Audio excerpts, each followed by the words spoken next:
แต่พระผู้มีพระภาคเจ้าพระองค์นั้นผู้ไกลจากกิเลสตรัสรู้ชอบได้โดยพระองค์เองธรรมสวัสดีท่านกัลยาณมิตรทุกท่านนะครับขอนำท่านเข้าสู่รายการจำนันจารายการที่พูดไปตามที่คิดแต่คิดในสิ่งที่เป็นประโยชน์พอท่านสดับโสดท่านก็จะได้รับสาระตามสมควรขอให้ทุกท่านมีความสุขนะครับในวันที่เรายังมีลมหายใจอยู่ซึ่งลมหายใจเข้าหายใจออกย่อมมีคุณค่าต่อทุกชีวิตอย่าเพิ่งด่วนตัดสินใจอย่าเพิ่งด่วนตัดสินใจที่จะทำการสิ่งใดลงไปโดยไร้สติไร้ความคิดหรือความคิดดีคิดชอบ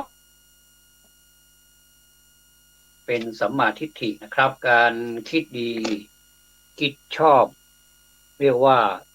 สัมมาสังกัปปะถ้าเราเห็นชอบเรียกว่าสัมมาทิฏฐิ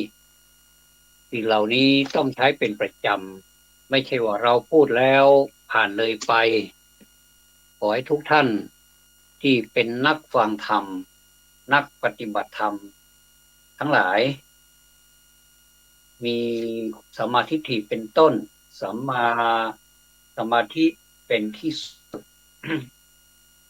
คือสัมมาทิฏฐินี้นะครับถ้าเรามองเผินๆเราไม่ใช้เราไม่ได้สนใจ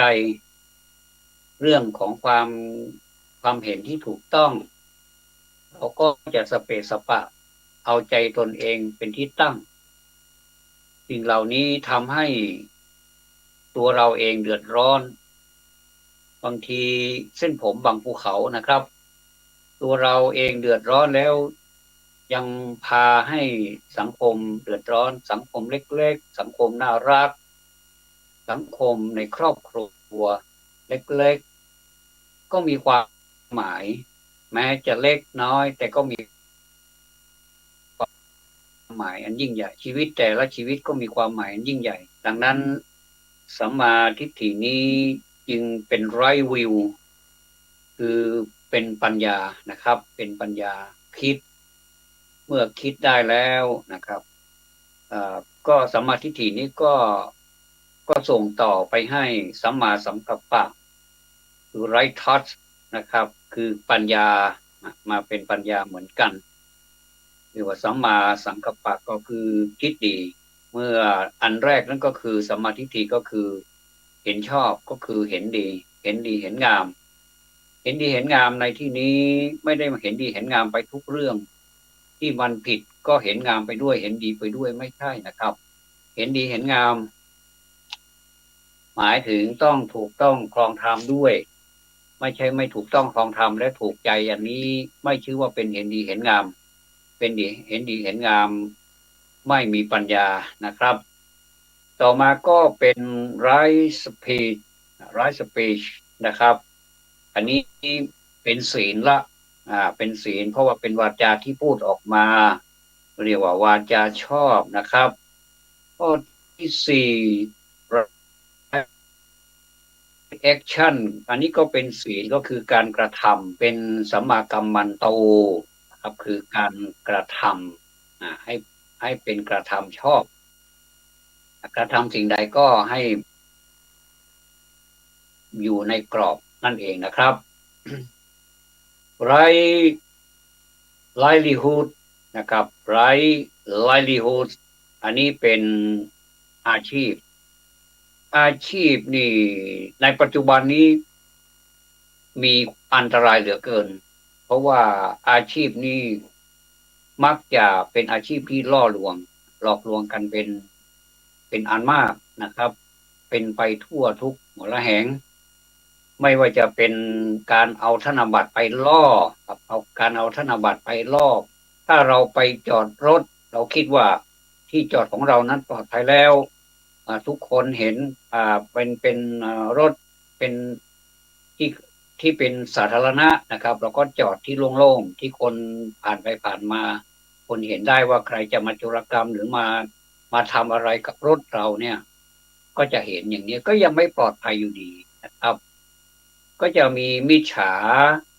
าชีพกลุ่มหนึ่งนะครับใช้วิธีใช้ธนบัตรนะครับธนบัตรนี้บางทีก็ใช้ธนบัตรปลอมนะครับบางทีก็จริงหรือว่าปลอมก็ไม่รู้แต่เหมือนเหลือเกินนะเราดูในคลิปนะครับว่าธนบัตรนี้ก็จะไปเสียบตรงที่ปัดน้ำฝนนะครับรู้สึกมันดึงดูดใจเหลือเกินบางทีก็เป็นแบงค์500บ้างบางทีก็เป็นแบงค์พันครับก็เอาไปเสียบตรงนั้นเอาไปเสียบตรงนั้นแล้วก็ซุ่มอยู่ในที่รับตาพอเรามาเปิดรถเราปุ๊บอย่างนี้นะครับธรรมดาคนเรานี่พอเห็นธนบัตรนี้ก็จะเกิดความโลภทันทีเลยโดยไม่รู้จะคิดก็เรียกว่าไม่มีสัมมาสังกัปปะไม่คิดซะก่อนว่าทำไมธนบัตรมันมาอยู่ที่นี่ได้นะแล้วก็มาเสียบอย่างดีด้วยอย่างเงี้ยก็แสดงว่าต้องคิดแล้วว่าอันนี้มันจะต้องเกิดเหตุอะไรเกิดขึ้นมีการวางแผนอะไรเกิดขึ้นเนี่ยเราก็จะไม่สนแล้วก็จะออกรถไปเลยเนี่ยแล้วก็ไปดูดิว่าพอไปไกลพอสมควรแล้วก็ลองเอามาดูที่มันเป็นอะไรเป็นธนบัตรอะไรเนี่ยนะแต่ว่าความไม่ยับยั้งชั่งใจนี่นะครับทำให้เราไปไปหยิบธนบัตรที่เขาเอาเสียบไว้ตรงหน้าปัดน้ำฝนนะครับที่ปัดน้ำฝนคนร้ายที่ซุ่มอยู่แล้วเนี่ยเขาก็กรูกันออกมาแล้วก็จัดการเข้าไปในรถเราแล้วก็ชิงรถออกไปเขาเรียกว่าขโมยต่อหน้าเจ้าของเลยครับนี่เรียกว่าโจรนะครับโจรทั้งหลายโจรทั้งหลายนะครับมีหลายคนก็เราก็ไม่ได้อะไรสักอย่างนะครับจะเรียกตำรวจจะอะไรไม่ทันแล้วคือความตกใจนะครับอันนี้ก็เสียทรัพย์ไปเลยนะครับเสียทรัพย์ไปเลยแล้วก็เราก็เสียใจด้วยไม่รู้ว่าเขาเอารถเราไปที่ไหนเอาไปขายหรือเอาไปต่างแดนหรือว่าข้ามฝั่งไปแล้วหรือเอาไปชำแหละหรือยังไงอันนี้เราก็ไม่รู้ชะตากรรมของเราจะไปอยู่ที่ไหนรถของเราจะไปอยู่ที่ไหนอันนี้ก็ต้องระมัดระวังอันนี้ก็ต้องขอบคุณท่านที่ส่งคลิปนี้มานะครับส่งคลิปนี้มาก็ได้อ่านดูแล้วเป็นประโยชน์ขอขอบคุณเจ้าของที่เป็นผู้แชร์คลิปมานะครับก็มีอะไรก็เราเป็นประชาชนด้วยกันนะครับเป็นคนไทยด้วยกันก็ต้องช่วยกันครับมีอะไรดีๆก็แชร์ให้กันดูได้นะครับแล้วก็วาวาจาวาวาอะไรเนี่ยเรียกว่าความเพียรนะวายามะไม่ใช่วาจาวายามะวายามะนี่ความเพียรภาษาต่างประเทศบอกว่า right effort นะครับ right effort อันนี้เป็นสัมมาเ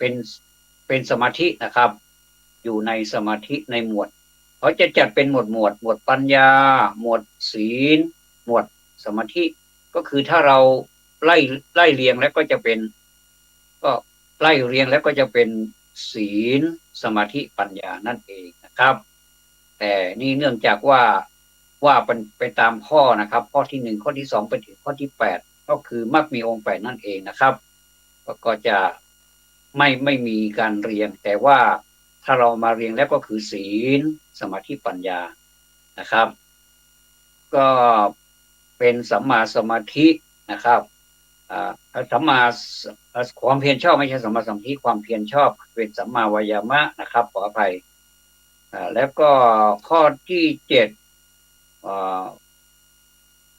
มี right mindfulness นะครับ right mindfulness ก็คืออันนี้เป็นสัมมาสมาธิแล้วก็คือเข้าในสมาธินะครับสงเคราะห์เข้าในสมาธิเป็นหมวดสมาธินั่นเองนะครับนี่เรียกว่าระลึกชอบก็คือสัมมาสตินี่เป็นสติแปลว่าความระลึกก็ระลึกชอบด้วยถ้าเราระลึกผิด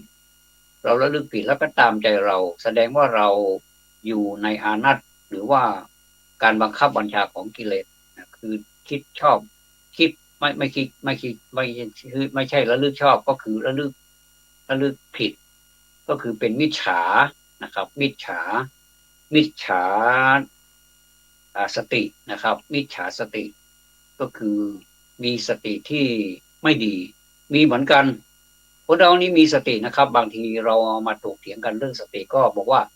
ฉันมีสติดีนะเนี่ยแต่สติของคุณน่ะมันมันไม่มีสติแล้วมันก็ไม่มีสตังค์ด้วยไม่มีสติไม่มีสตังค์ก็คือเป็นสติที่ใช้ได้เหมือนกันรู้สึกตัวเหมือนกันแต่ว่าไม่ได้คิดไปในทางที่ดีนะครับก็ไม่ได้คิดให้มีเหตุไม่มีให้มีผลให้เป็นสิ่งที่ประกอบไปด้วยปัญญาเนี่ยไม่มีประกอบไปด้วยสิ่งนี้ไม่มีก็เลยเป็นสติที่เป็นมิจฉานะครับมิจฉาสติไม่ใช่เป็นสัมมาสติ ข้อสุดท้ายนี่ความตั้งใจของคนเราเนี่ยมีความสำคัญถ้าสมมุติว่าบุคคลใดบุคคลหนึ่งตั้งใจจะทำสิ่งใดสิ่งหนึ่งเนี่ยนะครับทุกคนแหละนะเราจะตั้งใจจะทำสิ่งใดสิ่งหนึ่งถ้าเราไม่ตั้งใจจริงๆนะมันก็จะหล่อแหละมันมีอันนั้นอันนี้มาดึงเราไว้นะครับแทนที่เราจะเดินไปข้างหน้าได้เนี่ยเดี๋ยวเอาขออภัยนะครับเอาเชือกมาผูกเท้าเราไว้เอาอะไรมามัดเอาไว้เนี่ยเราก็ไปไม่ได้ไปไม่ถูกไปได้เหมือนกันแต่ไปยากเหลือเกินสิ่งเหล่านี้แหละที่ท่านนักปราชญ์ท่านมักจะสอนกันมากมายนะครับมีท่านอาจารย์หลวงพ่อพุทธทาสเป็นต้นแล้วก็นักปราชญ์หลายๆท่านนะครับที่ออกมาสอนและก็ในหลักของพุทธศาสนาก็มีสอนไว้ด้วยนะครับว่าอนัตตาเป็นสิ่งที่เป็นของไม่ใช่ตัวไม่ใช่ตนเราอย่าไปยึดถืออะไรที่เป็นตัวเป็นตนของเรานี่ไม่ได้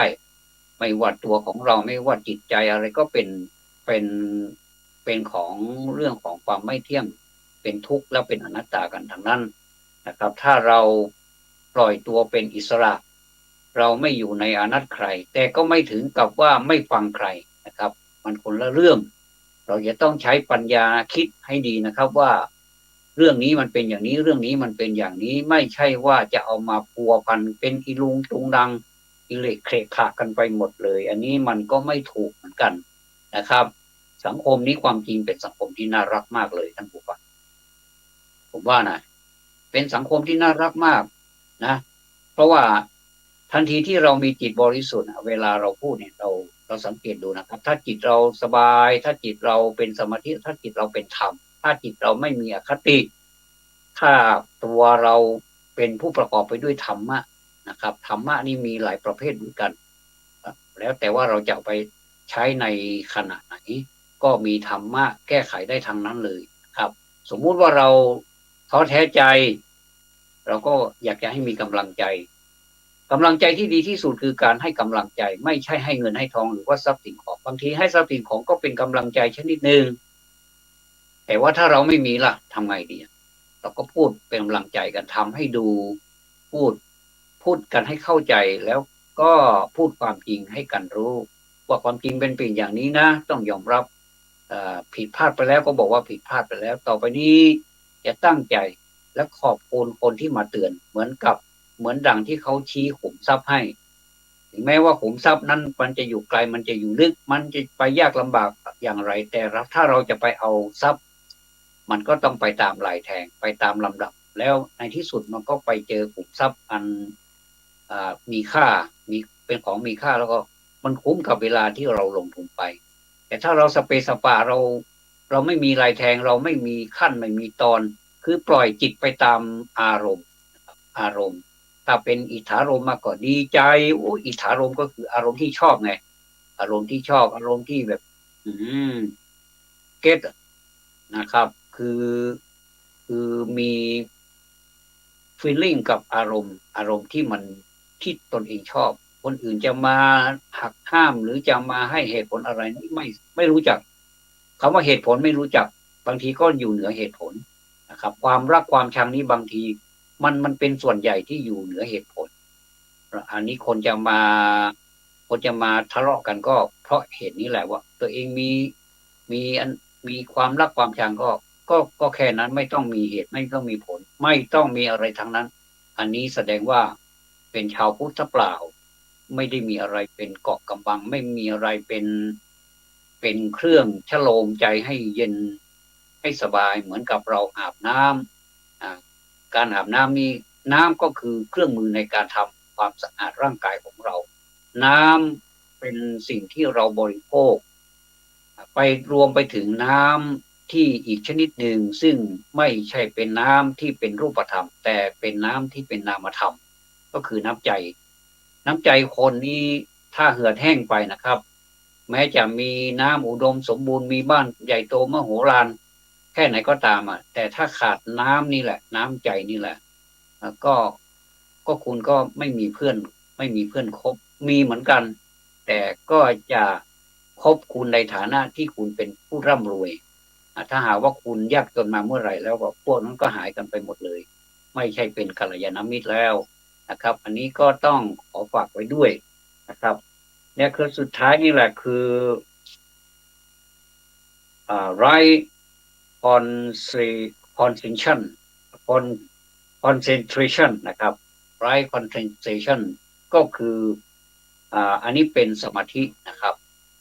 จัดอยู่ในหมวดของสมาธิคือตั้งใจไว้ชอบนั่นเองนะครับมักมีองค์8นะ8ประการนี้ถ้าหากว่าท่านผู้ใดมีสมบูรณ์มีบริบูรณ์แล้วเนี่ยรับรองว่ามีชีวิตที่สบายถึงแม้ว่าจะไม่หรูหราฟุ่มเฟือยไม่ใช่ฟุ่มเฟือยไม่หรูหราฟู่ฟ้าอะไรก็มีชีวิตที่สุขสบายสบายมากๆสบมนะครับแต่ถ้าไร้ซึ่งสิ่งเหล่านี้นะครับก็บางทีก็มีแต่ว่ามันไม่ครบแต่ถ้าครบหมดเนี่ยสุดยอดวิเศษจริงๆครับวิเศษจริงๆเนี่ยในศาสนาพุทธก็สอนนะ8ไร้นี่แหละนะครับแปดความชอบนี่แหละคือความเห็นชอบนะครับความเห็นชอบความคิดชอบการพูดที่ดีการทำการงานที่บริสุทธิ์นะแม้ไม่ผิดกฎหมายแต่ผิดศีลธรรมเราก็จะยกเว้นนะครับถ้าพูดถึงว่าถ้าเราเอากันจริงๆนะมันบางทีมันไม่ได้ผิดศีลมันไม่ได้ผิดกฎหมายหรอกนะครับแต่ว่ามันผิดศีลธรรมเราก็พยายามเว้นมันมีอาชีพตั้งเยอะแยะนะครับแล้วก็ทำที่มันเป็นสิ่งที่มันถูกต้องอาชีพชอบนะครับอาชีพชอบที่ผมเห็นอาชีพเยอะแยะเลยนะครับสัมมาอาชีโวสัมมาอาชีพนี่แหละอาชีพชอบนี่แหละก็เขาก็ถือว่ายึดมั่นในอาชีพถ้าไม่ทำอันนี้แล้วก็จะไปทำอะไรกินอย่างนี้นะครับก็เป็นเหตุผลที่น่าฟังแต่ว่ามันไม่หมดนะครับมันเป็นเหตุผลที่ยังไม่สุดๆถ้าเป็นศาลนี้ก็ยังไม่ถึงฎีกานะครับก็จะอยู่ในศาลชั้นต้นศาลอุทธรณ์แล้วก็ศาลฎีกาเป็นที่สุดยังไม่ถึงที่สุดก็ยังมีการอุทธรณ์ได้อยู่ก็ถือว่าอาชีพเนี่ยมันมีหลากหลายนะครับมีหลากหลายแล้วก็มีเป็นหมื่นโอ้เยอะเหลือเกินนะครับก็มีตั้งเยอะแยะนี่แล้วก็สามารถทำได้ใหม่ๆนี่มันอาจจะสมมติว่าเราทำอาชีพนี้มันมือขึ้นนะแต่รู้สึกว่ามันขัดเหลือเกินมันชอบคนอยู่มันก็ไปคิดเอาก็แล้วกันว่ามีอะไรบ้างที่มันขัดกับความรู้สึกของเราหรือว่าขัดของความรู้สึกของผู้รู้ทั้งหลายแล้วก็มาเตือนเราแต่เราไม่ฟังเราไม่ฟังนะครับไม่สมมติละเราไม่ฟังเนี่ยก็แสดงว่าอาชีพนั้นเป็นอาชีพที่ไม่สุจริตตามศีลธรรมนะครับแต่ว่ากฎหมายไม่ได้ว่าความจริงกฎหมายไม่ได้เข้าถึงศีลธรรมจริงๆครับกฎหมายเป็นเป็นข้อกำหนดของสังคมที่สังคมแต่งตั้งขึ้นมาเป็นที่ตั้งขึ้นมาภายหลังแต่ว่าศีลธรรมนี่เป็นหลักตายตัวเป็นหลักที่มีอยู่แล้วแม้ว่าไม่พระพุทธเจ้าไม่ทรงอุบัติขึ้นมาในโลกนี้ก็มีอยู่แล้วธรรมชาติก็มีเกิดแก่เจ็บตายมีหมดนะครับแล้วก็กรรมต่างๆก็มีนะครับดังนั้นอาชีพนี้จึงเป็นสิ่งที่เราต้องคิดหนักละนะครับไหนๆก็ปีใหม่แล้วนะเราอาจจะเปลี่ยนอาชีพเราก็ จะเป็นไรไปใหม่ๆก็คงจะรู้สึกขัดแต่ถ้านานไปก็รู้มันก็จะรู้สึกว่าก็จะดีไปนะครับเหมือนเราเปลี่ยนหน้าที่ใหม่เปลี่ยนการงานใหม่ที่ใหม่นี่เราไม่คุ้นเคยนี่รู้สึกมันไม่เคยคล่องนะแต่นานไปรู้จักเพื่อนฝูงมีเพื่อนมีฝูงคุ้นเคยกับงานแล้วมันก็สนุกมีความสุขกับการทำงานนะครับต่อไปก็เป็นวายามะนี่ความเพียรเนี่ยความเพียรเนี่ยความเพียรทั้งหลายเนี่ยนะครับมันก็แบ่งออกเป็นสองอย่างโดยหลักโดยหลักก็คือเพียรในทางที่ดีแล้วก็เพียรในทางที่ไม่ดีเพียรในทางที่ดีเนี่ยเพียรไปเถอะไม่เป็นไรหรอกสักวันหนึ่งเราก็ถึงฝั่งครับเขาบอกว่าถ้าเรามีความเพียรอยู่เนี่ยแม้มันจะยากเย็นแสนเข็ญแค่ไหนมันก็สามารถที่จะเดินทางไปถึงได้เหมือนกันตรงกันข้ามนะครับตรงกันข้ามกับความเพียรที่เพียรในสิ่งที่ไม่ดีนะครับมันก็มีเป็นความเพียรเหมือนกันเพียรพยายามที่ทำสิ่งให้สำเร็จมันก็สำเร็จได้เหมือนกันนะครับสำเร็จได้แต่ว่าผลที่มันออกมานี่มันเป็นสีดำๆมันไม่กระจ่างไม่ใสบางทีก็เป็นสีเทาๆมองไม่ชัดเจนเหมือนกระจกที่ไม่ได้เช็ดนะครับถ้าเราใช้น้ำยาไปเช็ดมันแล้วก็ทำความสะอาดก็รู้สึก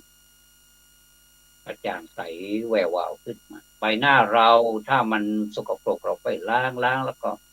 ใช้ใช้อะไรก็ได้ทำความสะอาดมีน้ำเป็นต้นเนี่ยนะครับน้ำนี่แน่นอนที่สุดละแล้วก็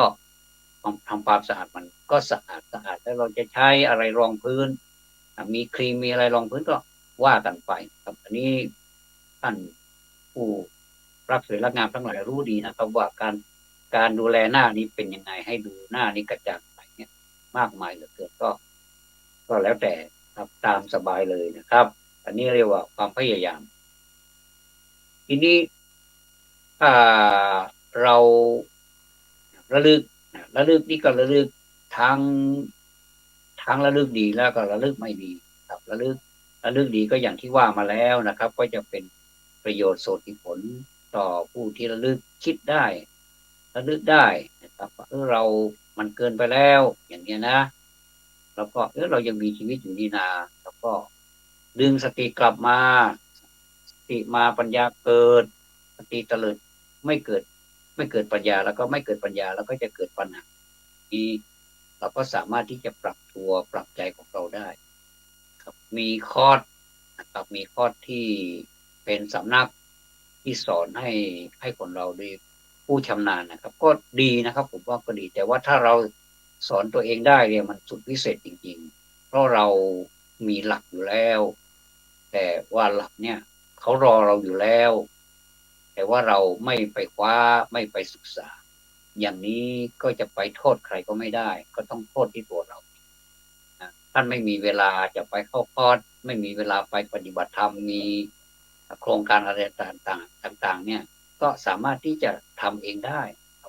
พระพุทธเจ้าท่านก็สอนให้เราทำเองได้โดยมีท่าน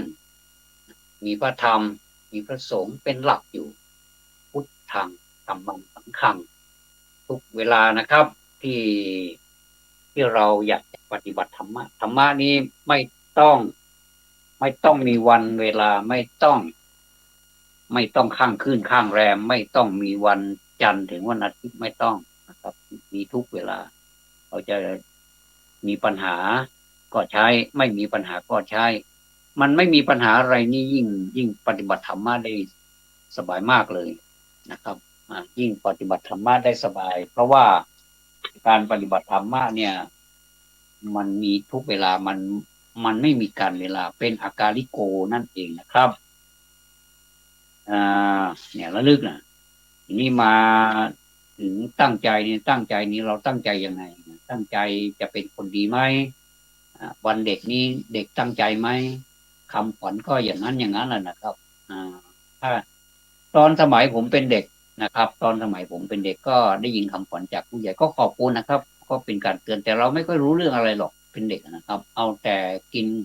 เอาแต่เล่นแต่ซนแต่พอโตขึ้นมาหน่อยนี่รู้จักคิดนะครับว่าคำขวัญนี้เขาเอามีไว้เพื่อ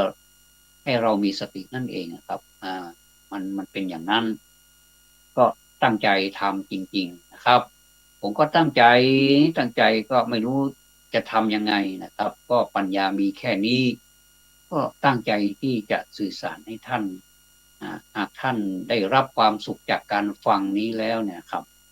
นี้แล้วไซนะครับผมก็อนุโมทนาสาธุครับอนุโมทามินะครับความตั้งใจเนี่ยบางทีเราตั้งใจเกินไปนะท่านบางทีตั้งใจเกินไปมันเกินโอเวอร์เราทำอะไรถ้ามันเกินไปเนี่ยนะมันไม่พอดีนี่นะที่เราก็รู้สึกเสียใจภายหลังแต่ว่ามันก็ไม่ได้ผิดอะไรมากมายหรอกเพราะว่าคนเราเนี่ยมันก็มีอันนี้ไม่ได้เข้าข้างใครนะไม่ได้เข้าข้างตัวเองนะมันก็มีนะครับการที่เราผิดพลาดไปเนี่ยมันมีผิดพลาดเหมือนกันบางทีเราก็รู้นะครับมันมันมันมีจุดไหนที่เรามันไปเสียหายนะครับบางทีถ้าเราทำผิดพลาดไปเนี่ยมันไม่ใช่นะครับแต่มันก็ไม่ได้ผิดอะไรมากเนี่ยแต่เรามาคิดทีหลังเนี่ยมันเสียใจเอาอย่างนี้ก็แล้วกันเรามามัวเสียใจนะมันไม่มีประโยชน์หรอกนะครับเรามาแก้ไขดีกว่าว่าตรงไหนอย่างสมมติว่าเราสวดมนต์อย่างเนี้ยนะครับท่านไม่ว่าใครล่ะที่เป็นที่เป็นนักสวดมนต์นักแปลแต่ว่าไม่ใช่เป็นนักสวดมนต์เพื่อจะเอาไปประชันขันแข่งหรือว่าเอาไปชนะค้าคานใครที่ไม่ใช่อันนี้หมายถึงว่าให้เกิดสติตัวเรานั่นแหละเราสวดมนต์เรามีการแปลนะสมมติเรามีการแปลถ้าเราไม่แปลก็สวดมนต์เนี่ยก็ทำให้เรามีสมาธิแล้วล่ะเมื่อเรามีสมาธิแล้วนี่นะครับก็ทำให้เรานี่ทำอะไรก็ไม่ค่อยผิดพลาดหรือว่าผิดพลาดก็ผิดพลาดน้อยการผิดพลาดน้อยนี่ทำให้เรานี่ไม่ผิดพลาดมากนั่นเองนะครับความหมายแต่ว่าถ้าเราไม่ผิดเนี่ยเราทำดีที่สุดแต่มันเผลอก็พยายามไปแก้จุดที่เผลออันนี้ผมก็เหมือนกันผมก็มีผิดพลาดเหมือนกันบางทีนะครับยกตัวอย่างเช่นเวลาเมื่อก่อนนี้เราสวดมนต์เป็นประจำเราสวดมนต์เป็นประจำนี่เวลาเราคิดถึงบทสวดนั้นได้บทสวดนี้ได้เรามันก็ไปเรื่อยๆโดยอัตโนมัติโดยที่ไม่ติดขัดอะไรเลยนะครับแต่ถ้าเราไม่สวดเป็นประจำก็คือไม่ต่อเนื่องครับนานๆทีมีการสวดนานๆทีเอามาค้นแล้วก็เอามามันมันมักจะผิดนะครับท่านไปลองดูเถอะอย่างที่คนโบราณเขาบอกว่าพองบ่กินหูเน่าพองบ่เล่าหูลืมเปี่ยมบ่โคมใส่ด้ามนักกำหูบ่นักให้มันห้ามมันเนียนอันนี้เป็นคำโบราณที่เชื่อได้นะครับเชื่อถือได้เพราะว่ามันเป็นความจริงอะไรก็ตามที่เราไม่ได้ทบทวนไม่ได้ทบทวนไม่ได้ทบทวนว่าคำนี้มันเป็นอย่างนี้บางทีมันไปคล้ายๆกันบางทีบางทีสวดนะครับสวดเป็นคณะก็สวดบทนี้แท้ๆแต่ในเนื้อของบทสวดนะมันไปคล้ายกันในบางส่วนก็ดันพาไปอีกบทหนึ่งแต่เขาก็มันก็ผ่านไปแล้วนะทุกคนเห็นชอบกันด้วยเพราะว่ามันก็ต่างคนก็มีความมีความสามัคคีกันที่จะสวดแบบนั้นมันก็ผ่านไปมันก็มันก็แล้วกันไปแต่ถ้าเรามารู้คนที่นั่งฟังนี้เขารู้เขาก็จะรู้สึกยังไงเราก็ไม่รู้นะแต่เราก็รู้สึกว่าเราสวดผิดไปแล้วนะพอสวดผิดไปแล้วเนี่ยเราก็มาซุบซิบกันว่าเมื่อกี้นี้เราสวดซ้ำแล้วก็สวดอีกบทหนึ่งแล้วพาไปอีกบทหนึ่งอันนี้มันก็น่าคิดเหมือนกันนะครับว่าบางทีคนที่เขารู้เขาก็รู้สึกตำหนิอยู่ในใจเหมือนกันแต่มันก็ไม่ได้ผิดอะไรมากนะครับแต่มันไม่ค่อยสบายใจเท่านั้นเองเอาละในเมื่อมันปัญหามันเกิดขึ้นอยู่ที่การทบทวนนะครับไม่ว่าอะไรก็ตามถ้าเราทำบ่อยๆถ้าเราทบทวนอ่าสมมุติว่าเราขับรถนะครับบางคนนะครับขับรถกระชากนะครับขับรถกระโชกโคกหักคือกักเบรกก็เบรกทีเดียวหัวทิ่มหัวตำนะครับเข้าเปลี่ยนเกียร์ก็ดังโอ้อะไรที่มันเป็นลบๆเนี่ยมันจะเกิดขึ้นแต่ แต่ว่าถ้าสมมุติว่าสมมุติว่าถ้าคนขับรถเสียงไม่ดังนะครับเสียงไม่ดังเนี่ยก็จะเราก็นึกชื่นชมในใจนะครับอ่านักนักนักชื่นชมแล้วก็เราก็ชื่นชมในใจว่าเขาเป็นคนที่ขับรถประณีตนะครับเป็นคนที่ปราณีตทำให้เรารู้สึกรู้สึกชื่นชมนะครับแต่อย่างผมนี่พอกลับมาทบทวนมาขับรถใหม่นี่รู้สึกว่ามันมันกระด้างกระด้างมันแข็งแข็ง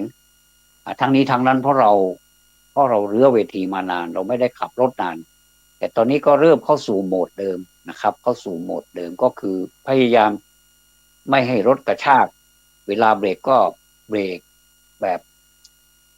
ให้นิ่มๆนะครับเขาก็จะได้รู้สึกไม่ไม่เสียหายนะครับรถเครื่องใช้ไม้สอยอื่นๆก็ตามถ้าเราใช้แบบประหยัดหรือเราใช้แบบเราใช้แบบระมัดระวังนะครับเราก็จะรู้สึกว่าของเรานั้นก็จะไม่ค่อยมีปัญหาแล้วก็อายุการใช้งานนี้ก็ยาวนานด้วยนะครับแต่ก็เป็นหลักธรรมดาอย่างที่ว่าคนเรานะไม่ว่าอะไรนะครับไม่ว่าสิ่งไหนก็ตามมันก็จะอ่าเกิดขึ้นตั้งอยู่ดับไปนะครับแต่ว่าก่อนที่มันจะตั้งอยู่นะในขณะที่มันตั้งอยู่นะเราก็ถนอมมันชีวิตจิตใจของคนเราก็เหมือนกันเราก็ถนอมจิตใจของเราไว้โดยใช้เครื่องมือเครื่องใช้ต่างๆนี่แหละครับทุกคนก็มีประสบการณ์นะครับว่าการที่เราผ่านพ้นวิกฤตเรียกว่าวิกฤตก็แล้วกันหรือว่าผ่านพ้น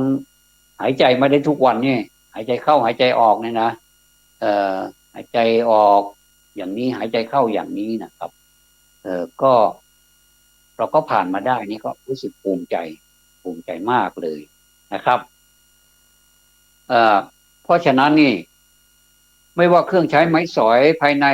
บ้านของเราก็ตามนะครับไม่ว่าจะเป็นอะไรก็ตามเป็นที่นั่งที่นอนที่อยู่ที่อาศัยบ้านของเรานี่ต้องทบทวนทุกวันทบทวนว่าสิ่งนั้นสิ่งนี้มันเก่ามันคร่ำคร่ามันเสียหายมันชำรุดทรุดโทรมเราก็เอามาซ่อมถ้ามันซ่อมไม่ได้จริงๆแล้วโอ้เก่าจริงๆจนปลวกขึ้นจนแบบผุพังไปเลยอันนี้ก็ว่าไปอีกเรื่องหนึ่งแต่ว่าถ้ามันยังใช้ได้อยู่สามารถเปลี่ยนแปลงได้เนี่ยครับก็สามารถที่จะเอามาเปลี่ยนได้เอามาเปลี่ยนเอามาปรับปรุงก็ใช้งานต่อไปได้อีกยาวเลยครับนี่เป็นคำสอนที่ละเอียดนะครับไม่ว่าจะเป็นการปฏิบัติธรรมะที่เกี่ยวกับการที่จะหลุดพ้นจากสิ่งต่างๆที่มันอีลุงตุงนังนี่เหลือเกินเนี่ยแล้วก็รวมไปถึงการการดูแลทรัพย์สิ่งของเรา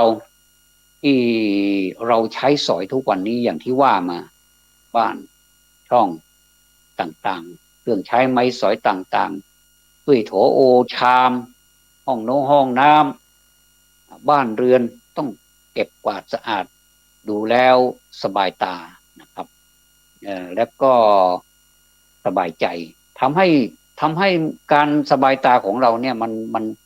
มันไปซึมถึงจิตใจของเราด้วยทำให้ใจของเราเนี่ยสบายไปด้วยแล้วคนอื่นที่เขามาล่ะเขาก็บอกว่าบ้านนี้สะอาดดีนะเขาก็สบายตาไปด้วยแล้วก็ทำให้เรามีความสุขด้วยคนอื่นเขาก็มีความสุขด้วยเขาก็ไม่รังเกียจเราด้วยแต่ถ้าบ้านเรารกรุงรังเขาไม่พูดอะไรนะเขาก็จะพูดบางทีเขาก็จะให้เราไม่เก้อเขินเขาก็จะบอกว่าที่ไหนมันก็เหมือนกันนั่นแหละนะเราถ้าพูดอย่างนี้นะแสดงว่าไม่ได้ปฏิบัติอะไรเลยนะครับก็จะเป็นพวกเดียวกันไปเลยก็คือเราเกียจคร้านแล้วเขาก็ยังมาส่งเสริมให้เราเกียจคร้านอีกเนี่ยมันไม่ได้ก็ต้องเจอแบบหนักๆนะจิตใจของเรานี่บางทีนะครับหลายครั้งนะครับบ่อยครั้งนักเนี่ยมันต้องเจอของหนักจะเปรียบไปเหมือนกับเราเราไม่สบายนะท่านนะผมมีคราวหนึ่งนะในปีที่ผ่านมาเนี่ยนะ ในปีที่ผ่านมาเนี่ยปีเมื่อวานเนี่ยนะเดือนธันวาเนี่ยนะครับใกล้ใกล้สิ้นปีเนี่ยโอ้มันไม่สบายนะครับแรกๆมันก็คลั่นเนื้อคลั่นตัวแล้วก็เป็นหวัดลงคอด้วยไอครับกินยาอะไรมันก็ไม่รู้สึกหายก็รำคาญนะครับคนอื่นแล้วก็รำคาญเราก็รำคาญมันอยากจะให้มันหายทำไงดีนะก็กินยาหนุนยานี่ยาน้ำยาเม็ดอะไรก็โอ้หลายอย่างก็ทำไปทำมามันก็ไปหายกับยาฉีดอันนี้เขาเรียกว่ายาแรงนอกจากเจอเข็มฉีดยาแล้วก็จะมียาที่เอามาให้กินอีกเป็นยาเม็ดโอ้ยาเม็ดก็กินเป็นชุดเลยนะครับอันนี้แก้ไออันนี้แก้ไข้อันนี้แก้หวัดอันนี้เป็นยาแก้แพ้อะไรเนี่ยแก้อักเสบอะไรเนี่ยนะก็กินตามที่คุณหมอท่านสั่งทำไปทำมามันแต่มันกินแล้วนะครับท่านกินแล้วนี่มันรู้สึกง่วงนะครับอ่าอย่าไปขับรถผมก็ปฏิบัติตามคุณหมอสั่งนั่นแหละบางทีก็อยากจะขับเหมือนกันไหมมันไม่เป็นอะไรเนี่ยนะแต่ว่าพอจะขับแล้วมันง่วงนะครับง่วงก็เห็นที่นอนแล้วเหมือนเห็นหน้าพ่อหน้าแม่เลยนะครับขอไปก็ก็นอนก็นอนแล้วก็ในที่สุดสิ่งที่เรารอคอยก็มาถึงก็คือมันสบายไปทีละนิดทีละนิดไออะไรมันก็หายไปทีละหน่อยทีละหน่อยนะครับก็สุดท้ายมันก็หายอันนี้มันต้องเจอยาแรงบางอย่างถ้าเราเอาธรรมะที่มันอ่อนๆมาปฏิบัติเนี่ยแต่ว่ากิเลสเราเยอะเหลือเกินมันมันจะต้องใช้ยาแรงจะต้องใช้ธรรมะที่มันเป็นแรงๆเข้าห้ามหันกับมันก็อยู่ที่ลักษณะของปัญหาที่เกิดขึ้นในจิตในใจในตัวของเราว่าเราจะใช้ยาขนาดไหนครับเพราะว่าก็เป็นไปตามอาการเหมือนคุณหมอเหมือนคุณหมอท่านเคยพูดนะครับเราก็เคยได้ยินนะว่าเราก็รักษาไปตามอาการอาการอันนี้เกิดเราก็แก้อย่างนี้อาการอันนี้เกิดเราก็แก้อย่างนี้หลายอย่างบางทีในร่างกายนี่ประกอบไปด้วยโรคหลายอย่างโรคนี้หมดไปก็มาแก้ไขโรคนี้โรคนี้โผล่ขึ้นมาอีกโรคนี้ยุบไปแล้วโรคนี้โผล่ขึ้นมาอีกเป็นอย่างนี้ในตัวคนคนเดียวกันนี่นะมีหลายโรคเนี่ยนะก็อันนี้ก็ต้องทำใจนะครับว่าทำไมต้องมีหลายโรคด้วยอันนี้มันก็อยู่ที่ตัวบุคคลของแต่ละคนนะครับว่าทำไมต้องมีหลายโรค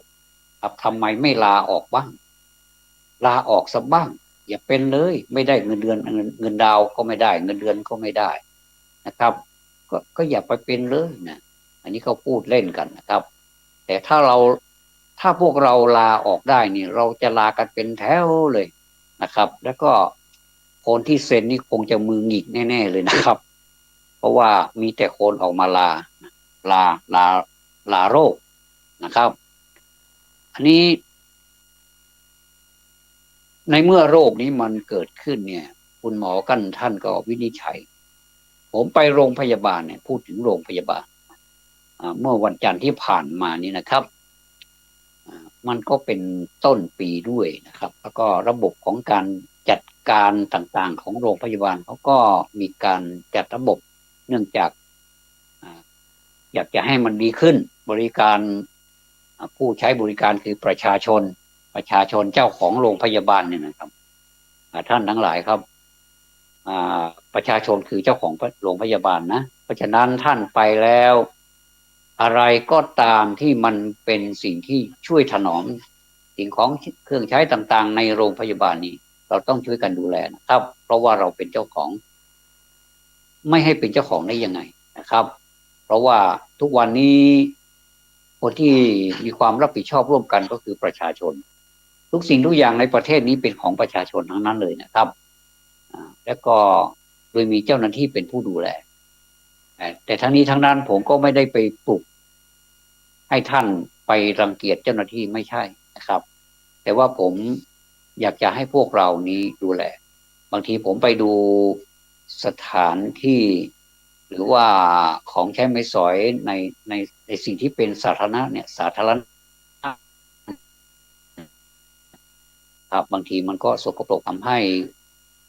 คนที่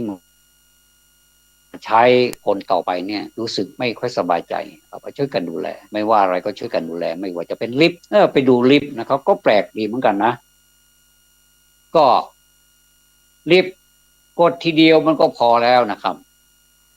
กดทีเดียวก็พอแล้วพออีกคนหนึ่งก็มากดอีกคนหนึ่งกดขึ้นคนหนึ่งกดลงลิฟต์ถ้ามันพูดได้มันก็จะพูดว่างงจังจะให้ขึ้นหรือจะให้ลงเนี่ยบางทีก็ลิฟต์ชั้นหนึ่งชั้นสองก็ขึ้นลงครับเพราะว่าเดี๋ยวเกิดกดลงเดี๋ยวก็กดขึ้นมันก็ขึ้นลงผมมาสังเกตดูนะผมมายืนดูเอ๊ะทำไมชั้นหนึ่งชั้นสองนี่ทำไมมันขึ้นลงไม่ไปชั้นสามสักทีเลยนะครับพอพอสังเกตดูอีกสักประมาณสัก5 นาทีมันไม่จอดแล้วนะครับชั้นสองมันคงจะไม่มีใครมากดแล้วล่ะชั้นสองมันก็ขึ้นไปชั้นสามชั้นสูงสุดนั่นไปเรื่อยๆนะครับ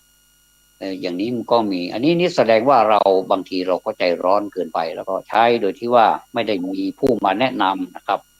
ผมไม่ต้องเขียนผมไม่ต้องเขียนเรียกว่าอะไรเรียกว่าคำแนะนำหรือว่าข้อคิดแสดงความคิดเห็น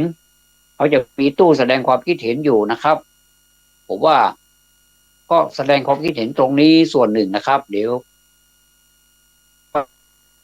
จะไปแสดงความคิดเห็นตามตู้ต่างๆอีกผมเป็นคนที่ชอบแสดงความคิดเห็นแต่ว่าสร้างสรรค์นะครับไม่ได้ไปยั่วยุให้ใครหรือว่าไปให้แต่อยากจะแสดงความคิดเห็นณที่นี้เลยนะครับว่าน่าจะมีส่วนของการแนะนำเป็นฝ่ายประชาสัมพันธ์นะครับวงเล็บถ้าหากว่าเป็นไปได้ถ้าหากว่ามีบุคลากรให้แนะนำผู้ใช้บริการก็คือประชาชนเจ้าของโรงพยาบาลหรือว่าเจ้าของสถานที่ไม่ว่าจะเป็นสถานที่ราชการอะไรต่างๆที่เป็นของประชาชนทั้งนั้นเลยนะไม่ว่าจะเป็นจังหวัดอำเภอโรงพยาบาลทั้งนั้นเลยนะครับท่านผู้ฟังที่เคารพท่านอย่าไปคิดว่าอันนี้เป็นของไม่ใช่ของเรามาใช้บริการไม่ใช่นะครับไม่ว่าถนนหนทางนี้เป็นของเราทั้งนั้นเลยเนี่ยถนนที่มันสะดวกสบายทุกวันเนี่ยท่านคิดว่ามันเป็นของใครเป็นของเรานะครับไม่ใช่ของใครของเราทุกคนแล้วก็เด็กที่เกิดมาก็มีหนี้กันทั้งนั้นนะครับเพราะว่ามันเป็นหนี้ผูกพันมันไปเรื่อยๆแล้วก็เพราะฉะนั้นนี่เราจะทำยังไงให้ประเทศของเรานี่ปราศจากหนี้หรือว่ามีหนี้ที่ลดลงนะครับเราก็ช่วยกันถนอมดูแลถนนหนทางห้องน้ำที่เป็นสาธารณะถ้าเราเป็นผู้ที่มีความเห็นชอบนั่นแหละครับเห็นชอบมีการกระทำที่ดีอย่างที่ว่ามาเนี่ยนะครับแปดประการเนี่ยมักมีองค์แปดเนี่ยนะครับเราก็จะรู้สึกรักถนนหนทางรักห้องน้ำรักสถานที่ราชการรักห้องรักอำเภอรักจังหวัดรักไปหมดเลยเรารักต้นไม้เรารักธรรมชาติเรารักน้ำเรารักไฟสิ่งต่างๆเหล่านี้เป็นประโยชน์เป็นคุณูปการต่อเราทั้งนั้นเลยรักวัดรักวานะครับก็คือเป็นสถานที่ประชาชนไปสร้างไว้ไม่มีใครสร้างท่านลองคิดดูให้ดีไม่มีใครสร้างแต่พวกเรานี่นะช่วยกันสร้างบางทีสตางค์บริจาคของเรา20 บาทนี่แหละครับ20 บาทถ้าสมมุติว่า10,000 คนแล้วมันจะได้เท่าไหร่ท่านลองคิดดูนะอย่าไปดูถูกแบงค์20แบงค์เขียวๆเนี่ยนะครับใบ100นูบนี่นะเอาไปรวมเลยเป็นใบ 100แก่ละ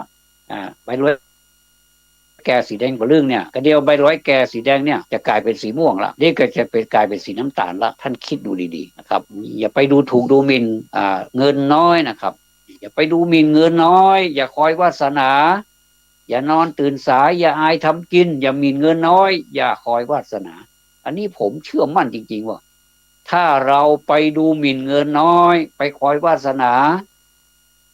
นอนตื่นสายอายทำกินนะครับอย่าไปอายมันเลยเรามีร้านเล็กๆอยู่ที่บ้านก็ได้ หรือว่าเช่าสักที่หนึ่งหรือว่าไปนั่งขายผัก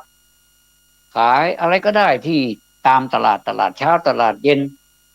ตลาดบ้านเราเรียกว่าตูบกาดเขามีตูบกาดอยู่ที่บ้านเราจะขายกล้วยขายไอ้ยังผลไม้ขายผักไม้ไส้เครือขายยังก็ได้เป็นเรื่องของการขายขายเอาวางขายคนเปิดเปิ้นจะซื้อเปิ้นเปิงใจเปิ้นก็ซื้อไปสนนราคาตกลงกันต่อรองกันได้บางทีก็ต่อรองมาได้ถ้าสนใจถ้าเขาได้เปิ้นถึงซื้อถ้าเปิ้นจะกินอ่ะเฮาเหมือนกันถ้าเขาจะกินเขาจะกินผักกาดเนี่ยวันนี้จะกอจอผักกาดเนี่ยจะกินผักกาดจอเนี่ยเฮาก็จะซื้อผักกาดมันจะมัดตะไดเฮาก็จะซื้อถ้าเฮาพอใจถ้าเฮาพอใจเฮาก็ละไว้เหียคนอื่นพวกกันมาซื้อว่าต้องไปทำสต๊อกสัญญาณทั้งผู้ขายทั้งผู้ที่จะซื้อไม่ใช่มาดูถูกดูแคลนก็ไม่ได้แบบนี้มันก็ไม่ยุติธรรมเพราะฉะนั้นคนเราจะทำอะไรมันจะต้องนึกถึงหัวอกเขาอกหัวอกเราจะต้องนึกถึงเ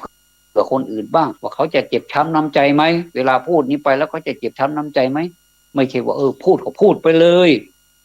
ไม่รู้ใครเจ็บจะเจ็บช้ำน้ำใจก็ไม่สนอย่างนี้นะมันก็ไม่ได้นะครับเนี่ยผมพูดถึงทรัพย์สมบัติต่างๆที่เป็นของชาติเนี่ยนะเป็นของส่วนรวมเนี่ยเป็นของประชาชนทั้งนั้นนะครับนะเป็นของประชาชนแต่ประเทศไทยของเรานี้โชคดีอยู่หลายประการเราเจอเศรษฐีผู้ใจบุญเป็นคนที่มีบ้างมีเงินทองเนี่ยหลายท่านนะครับสำหรับท่านที่เป็นเศรษฐีเนี่ยเราก็ขอบพระคุณที่ท่านมีน้ำใจเราไปเจอไปเจอป้ายบ้างไปทราบประวัติของทรัพย์สินต่างๆเราก็ไปเจอแล้วก็ท่านก็ทำดีนะเราไม่สนนะว่าท่านจะทำที่ไหนแต่ว่ามันเป็นประโยชน์แก่สาธารณะแก่บุคคลเนี่ยเราก็ดีใจอย่างตึกสุจินโนอย่างเนี้ยนะจินโนอันนี้ก็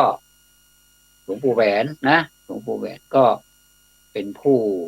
ริเริ่มเป็นผู้ริเริ่มจึงจึงมีจึงมีฉายาของท่านอยู่ที่ตรงนั้นครับตึกสุจินโนตึกสุจินโน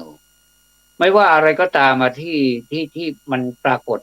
ตามป้ายต่างๆเป็นชื่อของตึกเป็นชื่อของอะไรก็ตามที่เราเจอเนี่ยเราก็ควรจะอนุโมทนาสาธุผมเจอแล้วผมสาธุผมอนุโมทนาเพราะถือว่าท่านมีตังค์ท่านไม่ทำก็ได้ท่านจะรอทำกับพวกเรานี่บริจาค100 บาทหรือว่าอย่างต่ำของผู้มีตังค์ทั้งหลายก็1,000 บาท10,000 บาทก็ถือว่าอย่างต่ำแต่ของผมนี่เยอะนะถ้าเป็น10,000 บาทนี้ ผมเยอะเหลือเกินเนี่ยเราก็ไม่ต้องไปดูถูกใครจะทำเท่าไหร่นะแต่ว่าโดยเฉพาะผู้ที่มีมีอันจะกินทั้งหลายเนี่ยทำนะก็ผมก็รู้สึกมีความสุขแล้วก็อนุโมทนาปีตินะครับทุกครั้งที่เห็นนะครับไม่ใช่ปีติครั้งเดียวทุกครั้งที่เห็นต้องปีติด้วยว่าบางท่านนั่นก็ท่านก็เสียชีวิตไปแล้วบอกว่าขอให้ท่านไปสู่สุคติเถิดบางท่านนี่ก็ลูกหลานก็ทำให้ก็เราก็อนุโมทนาด้วยผมถือว่าได้บุญได้กุศลนะครับอย่าไปอิจฉาอย่าไปตาร้อนนะครับก็ควรจะอนุโมทนาชื่นชมยินดีครับสิ่งที่เขาทำนะครับวันนี้ผมเริ่มต้นด้วยมรรคมีองค์8แล้วก็เลยผ่านไปถึงสมบัติพัฒสถานต่างๆธรรมะที่ควรจะมาใช้กับปัญหาที่มันเกิดขึ้นมันจะมีตั้งแต่ระดับเล็กๆไประดับกลางๆแล้วก็ไปถึงระดับที่รุนแรงก็ต้องใช้ยาแรงนะครับยาแรงแต่อย่าไปใช้บ่อยนักถ้ามันรุนแรงเกินไปแล้วก็ต้องใช้ยาแรงครับยาแรงนี่สำหรับศาสนาพุทธนี่สอนยาแรงอยู่อย่างหนึ่งก็คือการดับ ดับสนิทไม่มีเชื้อก็คืออันนี้ยาแรงขั้นสูงสุดนะครับใครจะไปก็ได้ถ้าใครยังไม่อยากไปก็ไปแค่สวรรค์ไปแค่สุคติก็ได้ไม่เป็นไรก็มีให้เลือกหลายๆประการอันนี้ยาแรงที่สุดก็คือนิพพานก็คือไม่ต้องมีลูกไม่ต้องมีหลานไม่ต้องมีโลกไม่ต้องมีอะไรสักอย่างความดีความชั่วไม่มีก็คืออยู่เหนือกรรมอยู่เหนือความดีความชั่วอยู่เหนือเหตุเหนือผลนี่คือนิพพานแต่ถ้าใครยังอยากจะวนเวียนอยู่ก็ไม่เป็นไรก็อยากจะทุกข์อยู่ก็ไม่เป็นไรก็ต้องยอมรับในความทุกข์ในความเกิดขึ้นตั้งอยู่ดับไปนั้นนะครับวันนี้ก็พูดมานี่ก็ผมคิดว่าก็คงจะเป็นประโยชน์มันเป็นจำนำจาคิดอะไรผมก็ว่ากันไปตามนั้นทีนี้ก็อยากจะฝากฝังไว้กับทุกท่านนะครับว่าที่ผมพูดมานี้ผมพูดจริงๆนะไม่ได้พูดเอาความนิยมหรือว่าให้ท่านมีไม่ใช่ว่าพูดรักษาใจไม่ใช่ครับก็พูดด้วยความจริงใจครับก็ขอฝากไว้โดยเฉพาะอย่างยิ่งนะครับโดยเฉพาะอย่างยิ่งการใช้สมบัติที่เป็นสาธารณะเนี่ยถ้าเป็นไปได้เนี่ยผมว่าถ้าอบรมเนี่ยจะดีมีการอบรมทีนี้เราใช้สื่อเนี่ยโดยเฉพาะอย่างยิ่งโรงพยาบาลนี้ใช้สื่อเป็นสื่อทันสมัยเป็นจอภาพที่เราดูก็เข้าใจแต่ผมเชื่อว่าก็มีคนมากมายเหมือนกันที่ดูแล้วก็สนใจว่ามาสมมุติว่ามาโรงพยาบาลครับไปโรงพยาบาล ขออภัยนะครับอากาศเมื่อคืนนี้ครับไปโรงพยาบาลเขาก็จะมีบอกเป็นอย่างๆก็จะมีสอนชี้มีคำแนะนำอะไรต่างๆแต่ส่วนมากมันก็ครึ่งนะครับที่สนใจก็มีไม่สนใจก็มีบางทีก็ทำสวนทางกันหมดเลยนะครับอันนี้ก็ไม่รู้จะพูดยังไงก็ถ้าจะหากจะเติมประชาสัมพันธ์ที่สามารถเข้าไปถึงตัวต่อถึงประชาชนได้เนี่ยผมว่าก็จะดีอันนี้เสนอเป็นคำเสนอเป็นข้อคิดเห็นถ้าทำได้ก็ดีนะครับถ้ายังทำไม่ได้ก็พวกเราก็ศึกษากันไปนะครับแต่ละที่นี้ก็จะเขียนก็จำเป็นจะต้องรู้ภาษาครับอย่างน้อยที่สุดภาษาไทยของเรานี่ต้องรู้นะครับก็มันจะมีหลายภาษาด้วยกันเดี๋ยวนี้นะมีภาษาไทยภาษาต่างประเทศมากมายไปหมดเลยแล้วก็เราก็ศึกษากันไปเราเป็นเสขบุคคลเนี่ยต้องศึกษากันไปอยู่นะครับไม่ว่าจะเป็นคฤหัสถ์ไม่ว่าจะเป็นบรรพชิตก็ยังศึกษากันอยู่ไม่ใช่ว่าเป็นบรรพชิตแล้วไม่ศึกษาไม่ใช่นะครับนอกจากจะเป็นผู้ที่พ้นจากโลกนี้ไปจริงๆแล้วอรหันต์อันนี้ก็คือเป็นอเสขะแต่พวกเรานี่เป็นเสขะอยู่ก็ศึกษาอยู่อรหันต์ไม่ต้องศึกษาแล้วนะครับขอความสุขความสวัสดีในธรรมจงบังเกิด